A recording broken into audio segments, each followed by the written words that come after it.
¿Cómo es que una buena intención termina convirtiéndose en un desastre ecológico? Hoy vamos a desentrañar la increíble historia de la mangosta, un animal que fue presentado como un salvador y acabó siendo todo lo contrario. A ver, transportémonos un momento. Estamos a finales del siglo XIX y de repente una pequeña criatura peluda es recibida como una auténtica heroína. La mangosta no llegó como una plaga, no, para nada. Llegó como la solución definitiva a un problema que la verdad estaba costando muchísimo dinero.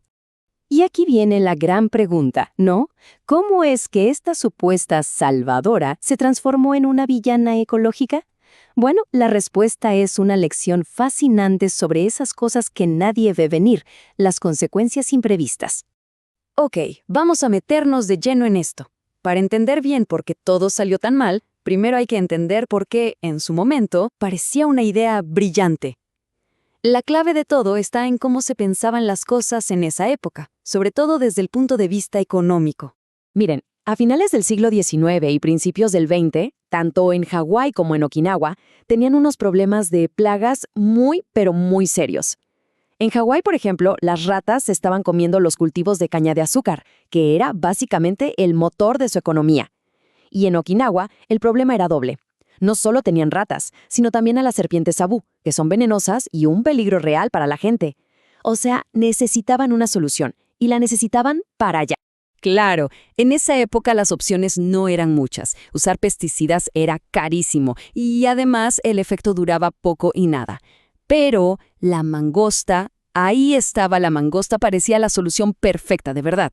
Era barata, se vendía como una solución para siempre y, lo más importante, era natural, un depredador para cazar a la plaga. Si lo vemos con los ojos de esa época, económicamente hablando, era una jugada maestra.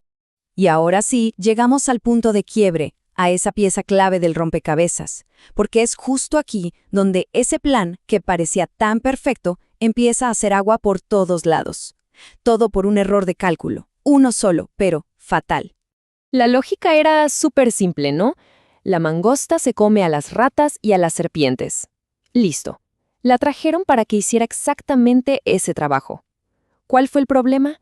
Pues que toda esa estrategia se basaba en una única suposición. Una que nadie, pero nadie, se tomó el tiempo de comprobar bien. Y aquí está, el detalle que lo cambió absolutamente todo.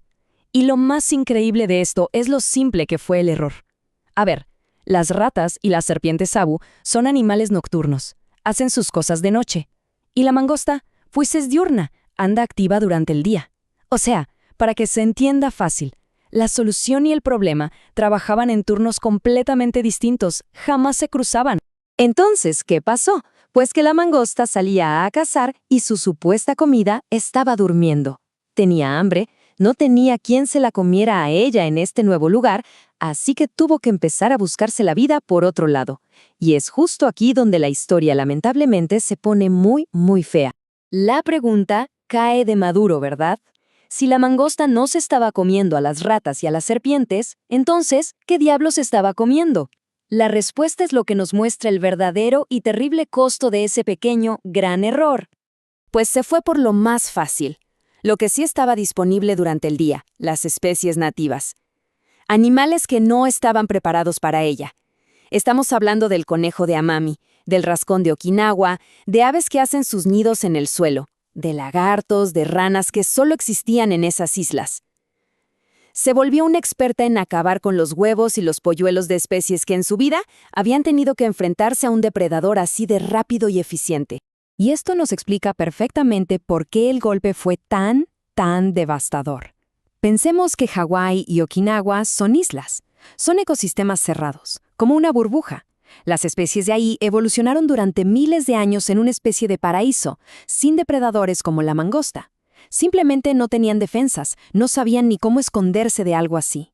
Para la mangosta, esto fue como llegar a un buffet libre interminable. Y lo más loco es que este error se cometió hace más de un siglo. ¡Un siglo! Pero la batalla para tratar de arreglarlo, esa batalla sigue hasta el día de hoy. Y el costo, tanto en dinero como para el medio ambiente, ha sido gigantesco. La manera de enfrentar el problema ha cambiado muchísimo con el tiempo. Al principio, durante décadas, fue como si se ignorara el tema. con esa idea un poco ingenua de que la naturaleza solita lo va a arreglar. Ya para los años 80 y 90 se intentaron cosas más directas, trampas, veneno, pero la verdad con muy poco éxito. Hoy, la cosa es otro nivel. La lucha es súper sofisticada. Se usan rastreadores con GPS, vallas especiales para que no pasen, programas de captura súper específicos y científicos. Y hablemos del dinero, porque el costo es de no creer. Solamente en Japón, todo lo que se ha gastado para intentar controlar a las mangostas suma, agárrense, más de 10.000 millones de yenes. Es una cantidad de dinero brutal. Y lo más irónico de todo es que la razón principal por la que la trajeron fue, justamente, porque era la solución barata. Bueno, y con todo esto llegamos al corazón del asunto, a la moraleja de esta historia. Porque es muy fácil apuntar con el dedo a la mangosta y decir, es la mala de la película. Pero si hacemos eso, nos estaríamos perdiendo la lección más importante que nos deja todo este lío. Fijémonos en esto que es clave. En la India, de donde es originaria, la mangosta no es ningún problema. Es solo una parte más del ecosistema, uno que está en equilibrio, donde tiene otros animales que la controlan.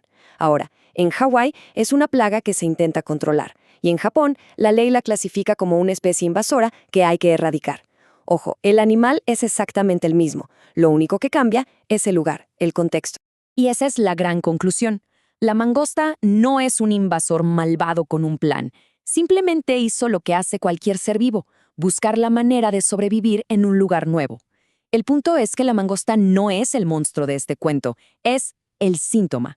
Es el resultado, muy visible, de una decisión humana que no tuvo en cuenta lo increíblemente compleja que es la naturaleza. Al final del día, toda esta historia de la mangosta es un recordatorio muy potente. Nos enseña que esas soluciones que parecen tan fáciles, tan lógicas y baratas en el momento, pueden terminar creando problemas gigantescos, a veces imposibles de arreglar. La mangosta no es el enemigo, es más bien un espejo que nos refleja el altísimo costo de tomar el camino que parece más fácil, sin pensar un poquito más allá.